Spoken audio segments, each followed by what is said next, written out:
자, 우리 계속해서 우리 말씀 보시도록 하겠습니다. 오늘 말씀은 누가복음 말씀입니다. 2장 8절부터 20절까지 말씀입니다. 누가복음 2장 8절부터 20절까지 말씀입니다.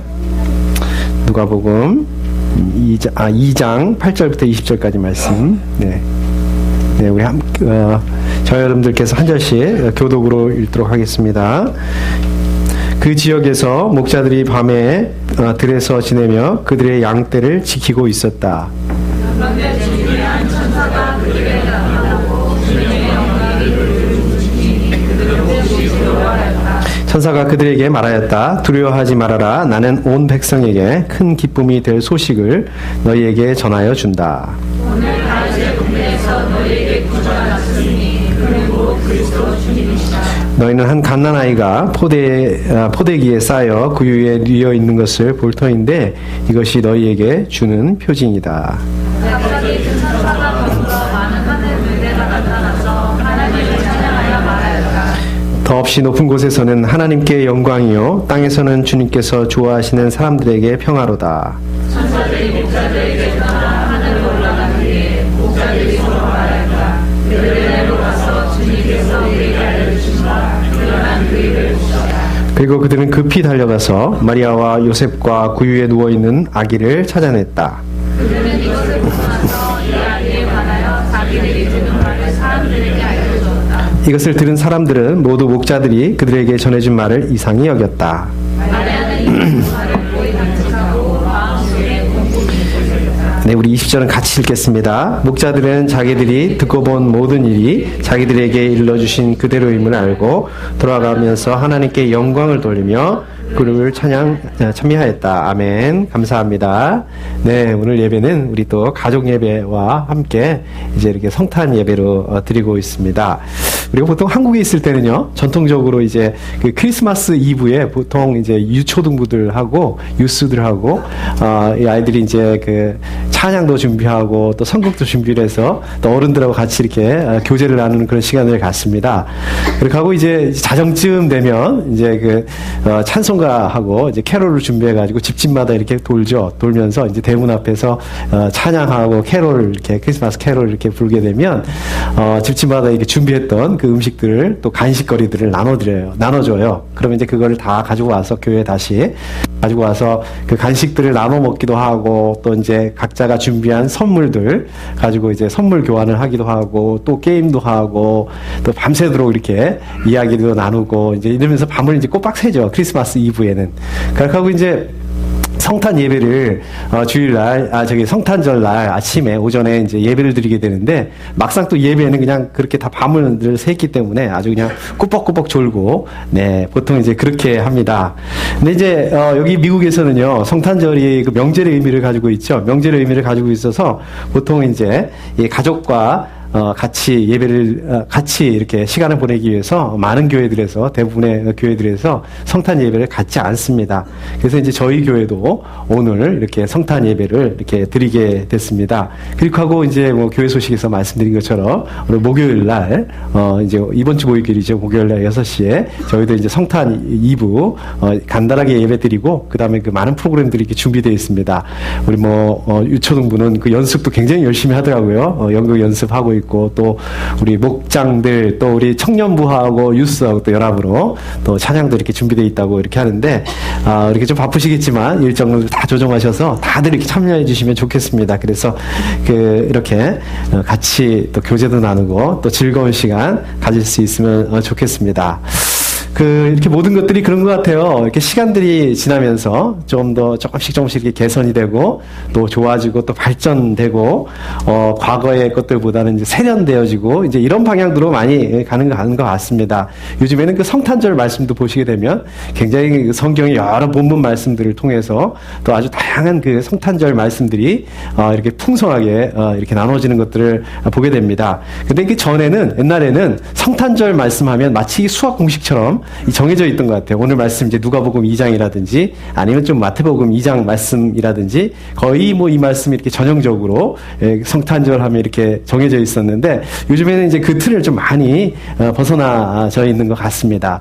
근데 때로는 이제 다양한 것도 좋고 세련된 것도 좋고 그런데 또 이렇게 자꾸 바뀌는 게 보면서 좀 이렇게 좀 아쉽다 이런 생각도 좀 들기도 하고요. 좀 왠지 좀 섭섭하다 이런 생각도 드는 것 같기도 하고 그래서 저는 오늘 본문 말씀을 이게 전통적인 말씀으로 누가복음 2장으로 말씀을 한번 이렇게 정하게 됐습니다. 말씀을 통해서 더 많은 은혜를 함께 나눌 수 있는 그런 시간들이 됐으면 좋겠습니다.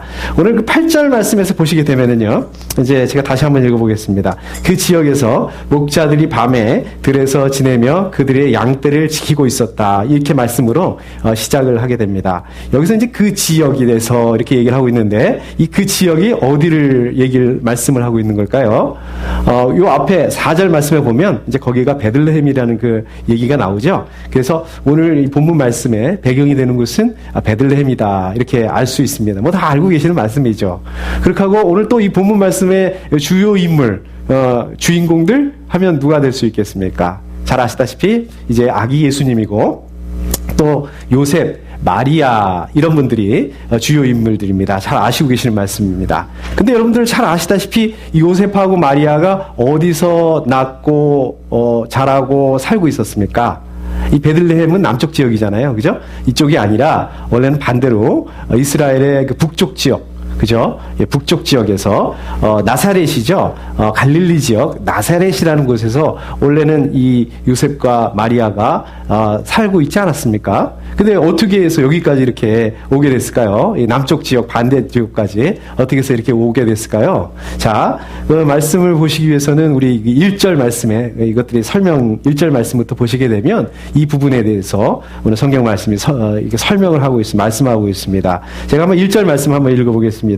그때 아우구스투스 황제가 칙령을 내려 온 세계가 호적 등록을 하게 되었는데 이렇게 얘기를 하고 있습니다. 여기서 보면 아우구스투스 황제가 나오죠. 아우구스투스 황제는 여러분들 이 이름을 많이 들어보셨을 것이죠. 그죠? 많이 들어보셨을 것입니다. 여러분들 잘 아시는 그 황제입니다. 로마의 황제였죠. 로마 황제입니다. 그리고 이 사람이 원래 본명은 옥타비우스. 예.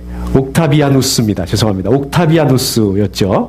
원래 이 아우구스투스 이 황제는요, 우리한테 그 시저라고 잘 알려져 있는 사람 있죠. 그 사람이 율리우스 카이사르라는 사람의 양아들이었습니다. 근데 원래 이 시저라는 사람은 그 유명한 말을 굉장히 많이 남겼어요. 이 사람이 죽으면서도 그 유명한 말을 남겼죠. 자기 부하한테 죽게 되잖아요. 그 브루터스라는 부하한테 죽으면서 브루터스 너마저도 이런 말을 남긴 사람이죠. 하여튼 이 시저의 그 양아들이 바로 이 옥타비아누스라는 이 황제입니다. 오늘 아침부터 이게 발음이 좀 잘 안 되네요.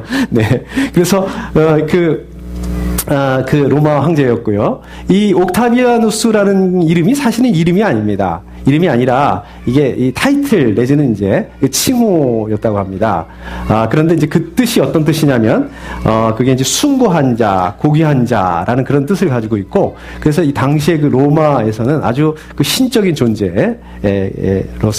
아주 추앙을 받고 있었던 그 황제라고 합니다. 근데 이제 이 로마 황제가 이제 인구조사를 여러 번에 걸쳐서 하죠. 근데 인구조사를 한 이유는 그 이유가 있습니다. 이유는 이제 첫 번째로 쉽게 좀 이렇게 세금을 걷게 하기 위해서, 왜냐면 사람 수별로 이렇게 세금을 걷었으니까, 그래서 이제 그 세금을 걷게 하기 위해서 인구조사를 했고요. 또 한 가지는 이제 그 유사시에 전쟁이 일어나게 되면 그때 이제 군대를 동원하기 위해서 이렇게 인구조사를 자주 했던 것 같습니다. 그래서 이제 오늘도 이렇게 보게 되면, 오늘 말씀에서도 보게 되면 이제 황제가 칙령을 내려서 또 다시 한번 이렇게 인구조사를 하게 되었습니다. 근데 뭐 요즘처럼 이렇게 전산화가 돼 있고 그럴 리가 없지 않습니까? 예, 고대 시대니까. 그러다 보니까 이제 인구조사를 자기 사는 곳에서 이렇게 하는 것이 아니라, 이 호적지에 가서, 원래 그 본적지에 가서 이렇게 호적을 하게 이렇게 되어 있었습니다. 그래서 이제 잘 아시다시피 그 요셉하고 마리아는 유다 지파였잖아요. 유다 지파에다가 그 다윗 족속이었기 때문에 그 호적지가 되는 곳, 그것이 이제 베들레헴이었기 때문에 자기들이 원래는 나사렛에서 나고 또 자라고 살았음에도 불구하고 이제 베들레헴으로 이렇게 방문하게 되었던 것입니다. 자, 그런데 그 당시에 이렇게 문화를 보게 되면 이렇게 아무리 이렇게 호적을 하더라도 마리아처럼 여자는 같이 따라갈 필요는 없었다고 합니다. 근데 왜 이렇게 같이 갔을까요? 지금 요셉이 마리아를 같이 동행하고 같이 갔죠. 예. 그런데 왜 이렇게 요셉이 굳이 마리아를 데려갈 필요가 없었음에도 불구하고 이렇게 데려갔을까요? 정확한 이유를 알 수는 없지만 아마도 이렇게 생각을 해 보게 되면 지금 마리아가 요셉하고 결혼식도 올리기 전에 애를 가진 그런 상황 아니겠습니까? 그래서 그러한 그 약혼녀를 거기다 놔두고 오기가, 자기 고향에다가 놔두고 오기가 좀 그래서 아마 이렇게 같이 데리고 오지 않았나 이런 생각을 하게 됩니다. 한번 생각해 보세요. 그 동네 사람들 안에서 사람들이 그냥 그 입이 근질근질하지 않았겠습니까? 아, 이거 누구네 집에 딸내미 있잖아. 그 집 딸내미가 결혼도 하기 전에 애를 가졌대요. 이런 얘기. 또 근데 그게 사실은 그 요셉의 애가 아니라 다른 애래요. 이런 얘기들을 얼마나 많이 했겠습니까? 그쵸? 그 조그만 동네에서 얼마나 이 관심의 대상이 됐겠어요? 그러니 거기다 이렇게 혼자 놔두고 오면 이게 참 마리아로서는 또 그게 또 굉장히 힘든 일이 아니겠습니까? 그래서 아마 이 요셉은 이 동네 사람들로부터 오늘 이 과도한 그 관심 또 눈청 이런 것들을 우려하지 않았나. 그래서 굳이 데리고 올 필요가 없었지만 혼자 두고 오는 것보다는 또 이렇게 데리고 오는 게 낫기 때문에 데리고 오지 않았나, 동행하는 게 낫기 때문에 동행하지 않았나 이런 생각들을 한번 해보게 됩니다. 또 한 가지로는 아마 이제 이 출산이 임박할 때가 됐기 때문에 이제 혼자 출산하는 것보다는 이제 같이 데리고 같이 있고 싶어서 아마 데리고 같이 오게 되지 않았나 이런 생각도 한번 해보게 됩니다. 아무튼 이 예상대로 베들레헴에 그렇게 해서 함께 방문을 하게 됐는데 베들레헴에 머무는 동안에 이제 그 마리아가 해산을 하게 됐습니다. 아기를 낳게 됐던 거죠. 근데 이것들이 사실 보게 되면 이게 하나님의 섭리라는 것들을 알 수 있습니다. 우리가 보시면 제가 아까 말씀드린 것처럼 요셉이 이러한 이유 때문에 그러니까 이 애를 가진 마리아를 또 혼자 해산할지도 모르는 그런 상황에 있는 그 마리아를 또 다른 사람들의 그 가십거리가 될 수 있는 그 마리아가 안 돼서 데리고 왔어요. 그래서 이제 아기를 낳게 됐는데 이 모습들을 보게 되면 모든 것을 다 요셉이 생각하고 요셉이 다 주관하고 요셉이 다 이렇게 한 것 같은데 하나님하고 전혀 관계없이 한 것 같지만 사실은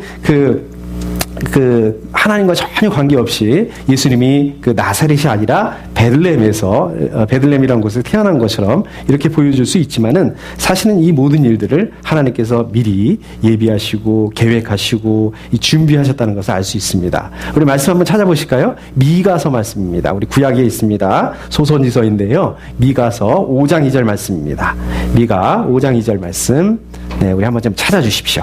찾으셔서 다 같이 한번 좀 읽어주시면 좋겠습니다. 자, 같이 한번 읽어보겠습니다. 시작.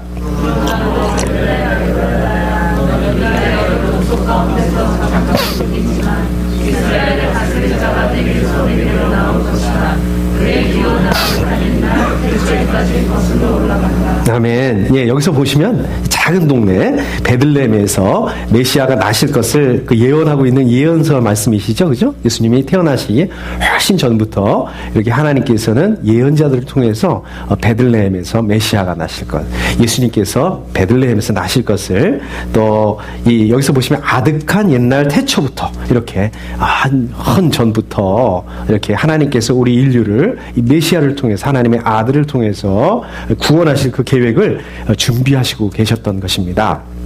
그래서 이제 오늘 본문 말씀으로 다시 돌아오셔서 보시게 되면 이제 베들레헴에는 호적하러 온 사람들이 각 지방에서 호적하러 온 사람들이 너무 많았습니다. 너무 많아가지고 이제 마리아가 머물러 있을 방이 없었어요.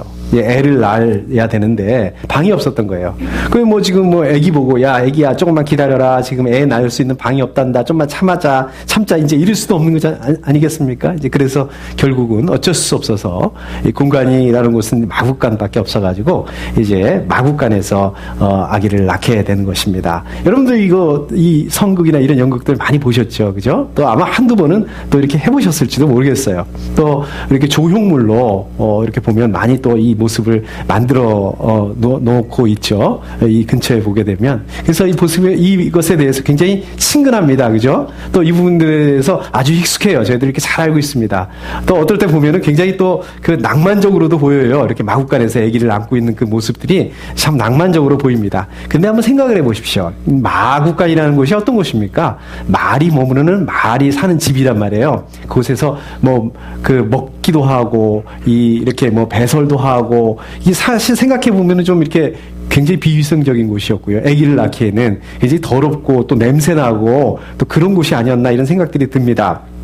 막상 우리 입장에서 생각해 보면 우리 아기를 이런 번듯한 병원이나 번듯한 집이 아니라 이 마국간에서 난다. 한번 생각해 보십시오. 이게 참 얼마나 슬픈 일이겠습니까? 뭐 낭만은 무슨 낭만이에요. 그렇게 된다면 그렇지 않겠습니까? 자, 그래서 이제 지금 이러한 그 상황 가운데서 예수님께서 태어나시고 오셨다는 것입니다. 자, 그렇다면은 보시면은 여기 지금 베들레헴에 호적하러 온 사람들은 어떤 사람들입니까? 아까 말씀드린 것처럼 이 사람들도 역시 유대 지파 사람들이고 이 사람들도 역시 아마 그 요셉이나 마리아처럼 이제 그 다윗의 그 족속의 그 지파 사람들이 아닌가 그렇게 생각들이 듭니다. 자, 그러면 이 사람들도 꽤 믿음이 있었고 꽤 그 뭐라 그럴까요? 좀 점잖은 사람들인데 또 양보할 만한데 이렇게 산모가 해산할 수 있도록 좀 방을 좀 내주면 안 됐을까? 양보하면 안 됐을까? 어떻게 해서 아이를 좀 이렇게 마국간에서 날 수밖에 없는 이런 상황을 만들었을까? 이런 생각들을 한번 해보게 됩니다. 그런데 참 가만히 생각을 해보면 결국은 이 문제예요. 이 사람들이 손해보고 싶지 않았다는 거죠. 그러니까 무슨 말씀이냐면 자기들의 그 권리를 포기하고 싶지 않았던 거예요. 무슨 말씀이냐면 돈을 지불하고 지금 여관에 들어가게 된 거잖아요.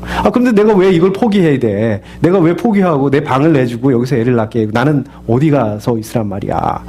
아니면은 뭐 다른 사람이 양보하겠지? 이렇게 아마 이런 생각들을 하지 않았나 생각들이 듭니다.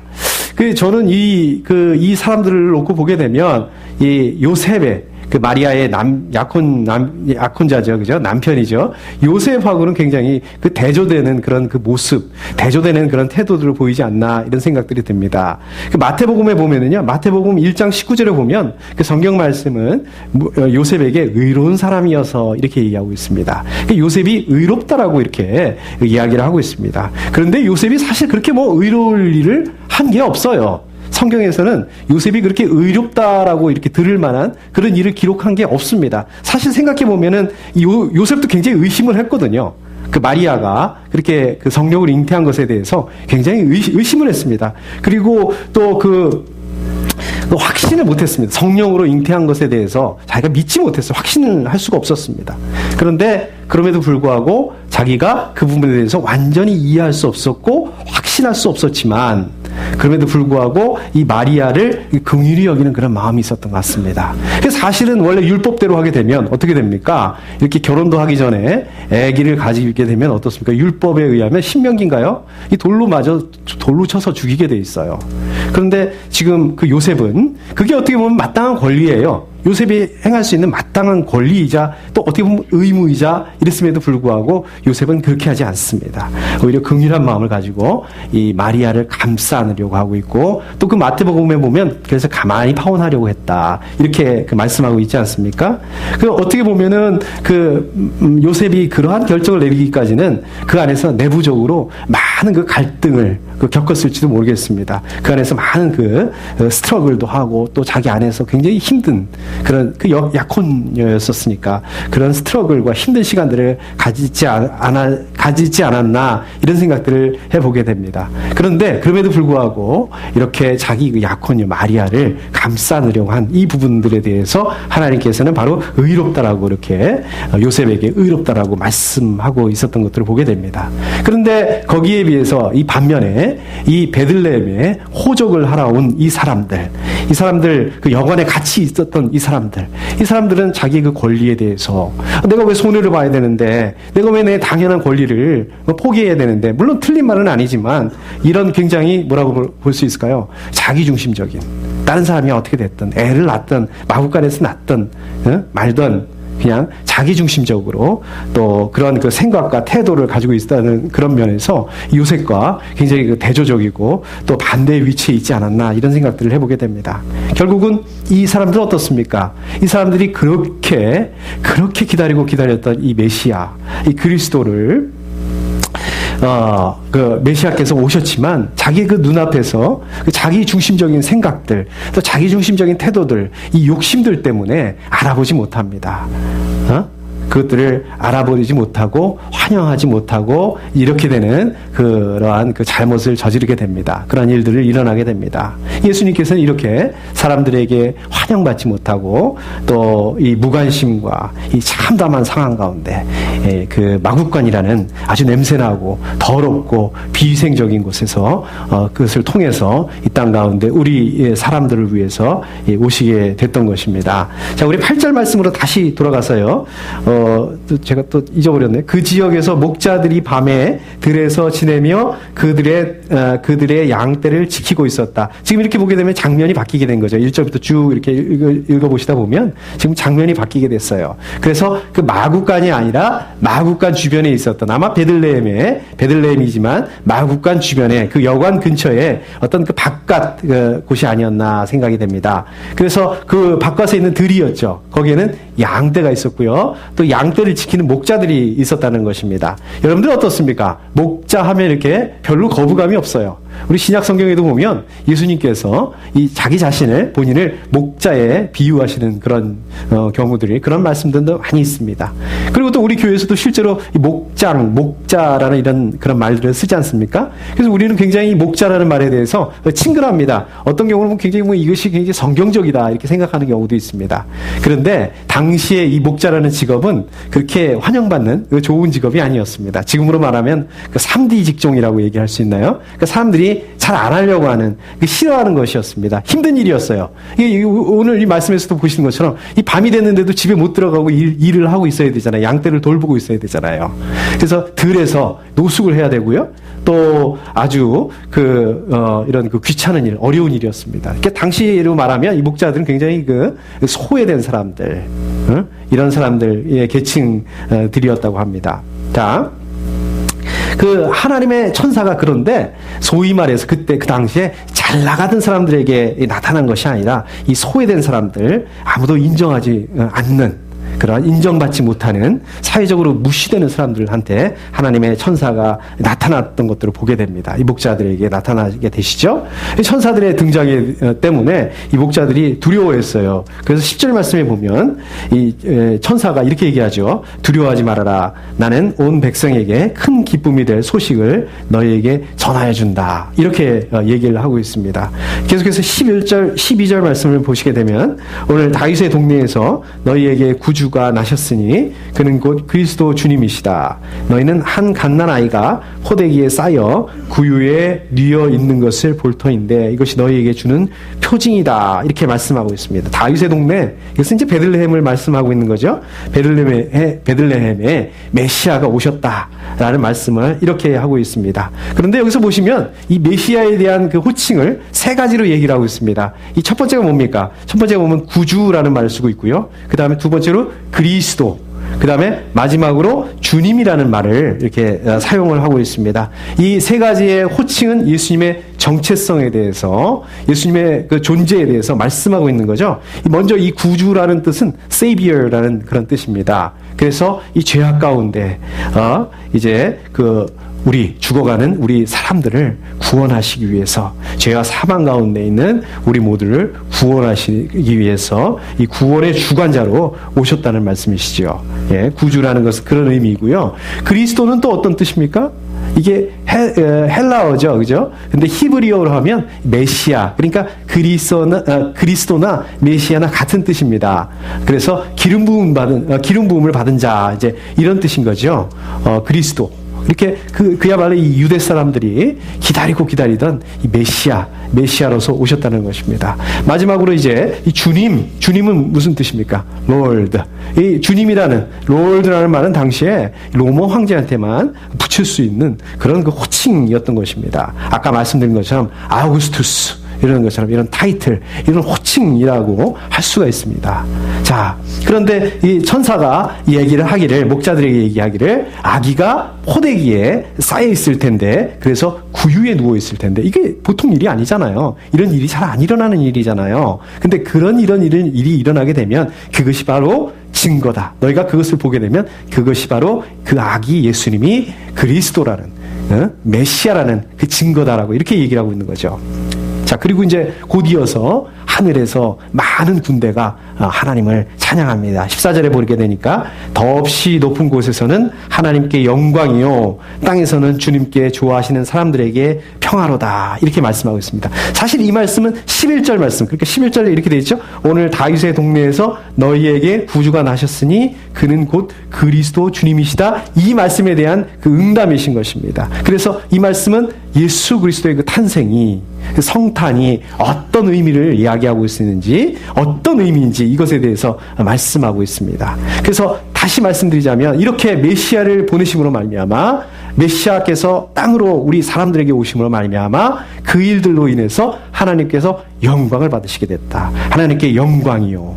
그뿐만 아니라 반대로 이 땅 가운데 있는 사람들에게는 평화가 임했다. 이 평화는 피스입니다. 궁극적인 평화죠. 이 평화라는 것은 단지 우리의 그 육체적인 편안함을 의미하는 것이 아닙니다. 편안함이 아니라 이것은 그 마음의 평화와 더불어서 영적인 안정감, 궁극적인 평화, 또 이런 그 진정한 평화, 이런 것을 의미하는 평안이라고 우리가 표현하죠. 평안이란 뜻입니다. 이제 이 메시아가 오심으로 말미암아 이 땅 가운데는 이런 평안이 있을 것이다라고 말씀하고 있는 것입니다. 그런데 그게 그냥 단지 사람들에 대해서 얘기하는 것이 아니라 어떤 사람들이라고요? 보게 되니까 주님께서 좋아하는 사람들, 네, 주님께서 좋아하는 사람들이라고 말씀하고 있는 것입니다. 그런데 어떻습니까? 아까 우리 11절에서 구주, 그리스도, 주님, 이런 그 호칭하고 어울릴 만한 사람들이, 매치될 만한 사람들이 어떤 사람들일 것 같습니까? 당시의 그 권력자들, 그렇지 않습니까? 권력자들, 특권자들, 부자들, 아니면 도덕적으로 완벽한 사람들, 종교 지도자들, 이런 사람들 같았습니다. 그런데 오히려 하나님의 사랑과 관심은 그런 사람들이 아니라 아까도 말씀드렸듯이 목자들에게 나타나는 것들을 보게 됩니다. 사회적인 약자들, 연약한 사람들, 또 소외된 사람들, 미숙한 사람들, 가난한 사람들, 이런 사람들 가운데 하나님의 그 관심이 아무도 주목하지 않는 사람들에게 천지를 만드신 하나님께서 관심이 있으시다는 것입니다. 이게 얼마나 놀라운 사실입니까? 이것이 바로 이 복음이라는 것입니다. 우리도 그렇습니다. 하나님의 말씀과 관심이 큰 교회, 대형 교회 이런 데만 있을 것 같고, 또 믿음이 좋은 사람들, 또 영적인 리더들, 또 그 유명한 목사님들, 또 선교사님들, 이런 분들에게만 있을 것 같은데 그게 그렇지가 않다는 것입니다.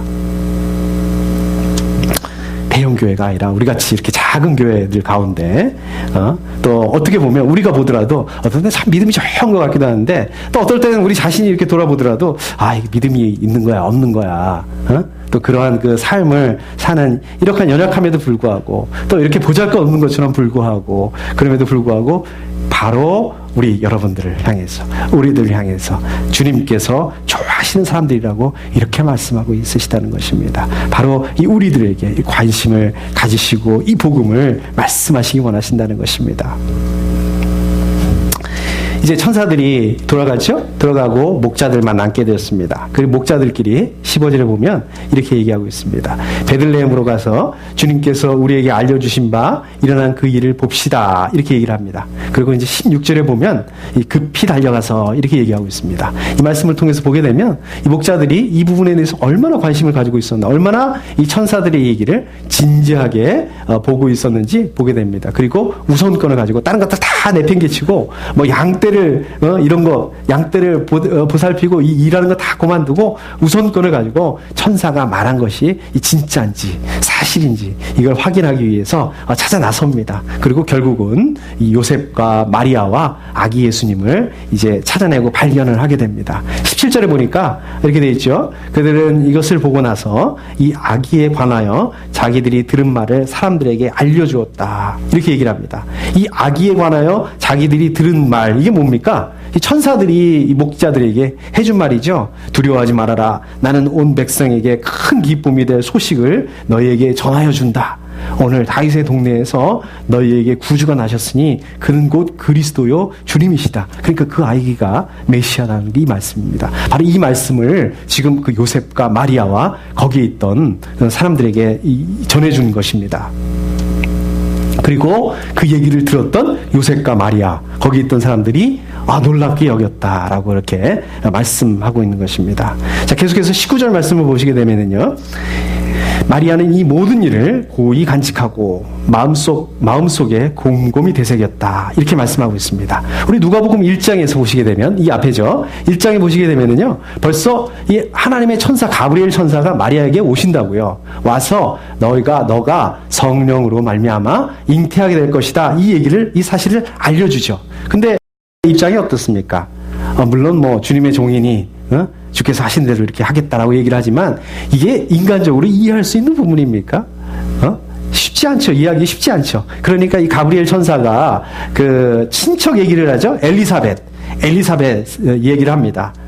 엘리사벳이 굉장히 나이가 많았잖아요. 임신하기 나이가 많은 그런 나이임에서도 불구하고 그 엘리사벳을 만나봐라. 임신하게 되었다는 것을 알려주죠. 그러면서 그런 얘기를 하잖아요. 하나님께는 불가능한 일이 없다. 이 사실을 확인시켜주기 위해서 마리아에게 그 사실을 이해시켜주기 위해서 엘리사벳 이야기를 해줍니다. 자, 이 얘기가 끝나자마자 마리아가 엘리사벳에게 가게 되죠. 그리고 왜 거기를 가게 되냐면 이 가브리엘 천사가 얘기한 게 진짜인지 이걸 확인하기 위해서 엘리사벳에게 가보게 되었던 거죠. 그래서 정말 불가능할 것처럼 보인 그 엘리사벳이 임신하게 됐다는 것을 이제 알게 되죠. 그렇게 하고 하나님께는 불가능한 일이 없다. 이 사실을 확인하게 된 것입니다. 그런데요, 이번에는 어떻습니까? 이 마리아가 자기는 알지도 못하는 사람이에요. 본 적도 없는 사람이에요. 처음 본 전혀 다른 지역에 베들레헴에 사는 이 목자들이 자기들한테 와서 갑자기 이 얘기를 하는 거예요. 이 사실을 또 다시 한번 확인시켜 주는 것입니다. 또 반면에 어떻습니까? 이 목자들의 입장에서는 이번에는 이 목자들은 자기들이 아까 천사들한테 들었던 이 얘기들을 지금 그것들을 확인하는 이 마리아, 요셉, 또 아기 예수님을 통해서 이 말구유에, 아기가 거기에 있을 이유가 없잖아요. 말구유에, 마구간에 있을 이유가 없잖아요. 그런데 이것들을 통해서 또 다시 한번 이 목자들이 확인하는 그런 순간이었던 거죠. 그래서 이 목자들이 하나님께 영광을 돌리게 되는 이 말씀을 오늘 말씀을 통해서 보게 됩니다. 저는 이 말씀을 또 준비하면서 우리 하나님께서 우리를 사랑하시고 또 우리를 위해서 예수 그리스도께서 이렇게 메시아로서 구세주로서 우리 가운데 오시게 되신 오시는 일들이 이 땅 가운데 오시는 일들이 얼마나 신실하게 또 세심하게 철저하게 계획하시고 준비하신 것에 대해서 보게 됩니다. 그런데 그럼에도 불구하고 어떻습니까? 이 사람들에 보게 되면 많은 사람들에 보게 되면 자기 중심적인 그런 생각 때문에 또 욕심 때문에 또 이런 것들 때문에 정말 그리스도의 사랑을 참 보지 못하고 또 누리지 못한다. 이 부분들에 대해서 생각을 해보게 됩니다. 그러니까 예를 들자면 이제 이런 겁니다. 우리가 하늘에서 비가 내리죠, 그죠? 하늘에서 비가 내리면 하늘 아래에 있으면 원하든 원하지 않든 비를 맞아야 됩니다. 그렇지 않습니까? 누구든지 비를 맞을 수밖에 없어요. 그런데 만약에 자기가 비를 안 맞으려고 우산을 쓴다면 비를 안 맞겠죠. 그런 것 같습니다. 이거와 동일한 것 같습니다. 하나님의 은혜가 참 풍성한 그 은혜와 이 사랑이 우리 가운데 있습니다. 그것을 가지고 예수님께서 오셨습니다. 그럼에도 불구하고 우리가 자기중심적이라는 그런 생각들, 자기중심적인 그런 그 태도들, 또 자기중심적인 그런 신앙들을 가지고 있을 때 그러한 그 자기중심적인 그 삶이라는 그 우산을 우리가 펴들게 되면 우리는 그 하나님의 이 풍성한 은혜와 사랑을 아무리 이미 이 땅 가운데 풍성히 임한 그 하나님의 은혜와 사랑이지만 우리는 그것을 경험할 수 없게 된다는 것입니다. 그리고 또 보시게 되시면은요, 이 주님께서 좋아하시는 사람들, 아까 14절 말씀에 보면 주님께서 좋아하시는 사람들, 그 예수님을 그럼 그 주님께서 좋아하시는 사람이 누구냐? 이것은 바로 예수님을 그리스도로 인정하는 사람들, 예수님을 구원주로 인정하는 사람들, 예수님을 그 주님으로 인정하는 그 사람들이라는 것입니다. 그렇게 하고 그 예수님께 반응하고 그 예수님을 받아들일 준비가 되어 있는 그 사람들을 말씀하시는 것입니다. 우리가 얼핏 생각하면 주님께서 좋아하시는, 하나님께서 좋아하시는 사람들, 그 당시로 보면 뭐 제사장들, 바리새파 사람들, 하나님의 말씀에 또 순종하고 또 이것을 철저히 지키는 뭐 율법학자들, 이런 사람들을 생각하기가 쉽습니다. 그런데 반해서 오히려 무식하고 또 천하다고 이렇게 무시받은 이 목자들 가운데 하나님의 그 관심이 있으셨던 것입니다. 우리 생각에는 믿음이 좋은, 또 신앙생활도 잘하는, 아까는 말씀드린 것처럼 어떤 영적인 리더자들, 이런 사람들, 헌신한 사람들, 목사님들, 이런 사람들만 생각하기 쉽습니다. 그런데 그럼에도 불구하고 맞죠? 이런 분들은 하나님이 좋아하는 거 맞습니다. 싫어하지 않으셔요. 하나님 좋아하시는데, 그런데 이런 분들임에도 불구하고 우리가 하나님께 헌신한 그런 삶을 살아간다 할지라도 실제 그 삶 속에서 우리 가운데 자기중심적인 그런 태도와 자기중심적인 그런 욕심들, 이 생각들이 있다면, 우리가 그 안에서 나오지 못하고 있다면 이미 하나님의 이 풍성한 은혜와 사랑이 주어졌음에도 불구하고 우리는 그것을 경험할 수 없는, 그렇게 된다는 것입니다. 요셉도 그렇고 마리아도 그래요. 이 동정녀를 통해서 메시아가 오시게 되신 거, 이게 사실 이해하기가 쉽지 않습니다. 아무리 노력을 하고 그래 좀 내가 그걸 좀 믿어볼게 이렇게 해도 쉬운 일이 아닙니다. 마리아는 어땠냐면요, 심지어는 자기 이렇게 몸을 통해서 일어났음에도 불구하고 이게 믿기가 쉽지가 않았습니다. 그러니까 몇 번씩 하나님이 이렇게 여러 가지들을 보여주지 않습니까? 어떻게 그럴 수가 있어요? 어떻게 내 몸에서 일어나는 일인데 믿을 수가 없어요? 그런데 그렇다는 거예요. 요셉을 통해서, 요셉이 꿈을 꾸잖아요. 요셉을 통해서 이야기를 또 들었을 것이고, 아까 말씀드렸던 것처럼 가브리엘 천사가 직접 이 마리아에게 와서 이야기해줬고, 또 엘리사벳의 또 증거를 통해서 보게 되고, 또 어떻습니까? 전혀 생판 모르는 이 베들레헴의 목자들을 통해서 또 다시 한번 하나님께서 이렇게 확인시켜 주시는 이 모습들을 보게 됩니다. 어떻습니까? 우리 모습은 어떻습니까? 우리는 어떨 때는 참 우리 자신이 생각하기에도 대견해요. 야, 내가 믿음이 뭐 이 정도면 됐구나. 참 이제 많이 성숙해졌구나. 내가 생각해도 그렇구나. 그런데 어떤 순간에 또 어이없는 그런 우리의 모습들을 보게 됩니다. 무너져버리는 모습들, 나약한 모습들, 연약한 모습들. 내가 왜 그렇게 했을까 생각해 놓으면, 그냥 하나님을 신뢰하지 못해서, 또 하나님을 인정하지 못하고, 또 나 혼자서 결정을 내리고 선택해버리고, 이러한 우리의 그 연약한 모습들을 또 보게 된다는 것입니다. 어떨 때는 그래요. 너무 사는 게 힘들고 바쁘다 보니까, 공부하는 게 너무 바쁘다 보니까, 일주일의 그 삶 속에서 어떻습니까? 예수님에 대해서 한 번도 생각을 못 해봐요. 하나님의 말씀 한 번도 열어볼 그 기회가 없습니다. 성경 읽어볼 기회가 없어요. 그럼에도 불구하고 참 이렇게 우리의 그 연약함, 우리의 믿음 없음들을 하나님 포기하지 않으시고, 야, 너는 진짜 왜 이렇게 너 중심적이니? 너는 왜 이렇게 믿음이 없니? 너 그렇게 몸으로 경험을 해놓고서도 믿지 못하는 거야? 이러는 것이 아니라 정말 여러 가지 방법으로, 이 방법, 저 방법, 이 사람, 저 사람을 통해서 확인시켜 주시고 확신시켜 주시는 그 하나님의 이 사랑의 그 사랑들을, 은혜를 좀 기억해 보게 됩니다. 그 하나님께서 바로 여러분들과 또 우리들을 이 주님께서 좋아하는 사람들이라고 이렇게 이야기해 주신다는 거예요. 이렇게 인정해 주신다는 거예요. 그렇게 하고 기다려 주신다는 것입니다. 우리 이 연약한 한 사람 한 사람들을 위해서, 또 이 연약한 이 한 사람 한 사람들, 우리 한 사람 한 사람들 너무 사랑하셔서 하나님이 도대체 그리스도께서 기다리실 수가 없어서 이 땅 가운데 오신 게 이것이 바로 예수님의 성탄이시고 오심의 의미라는 것입니다.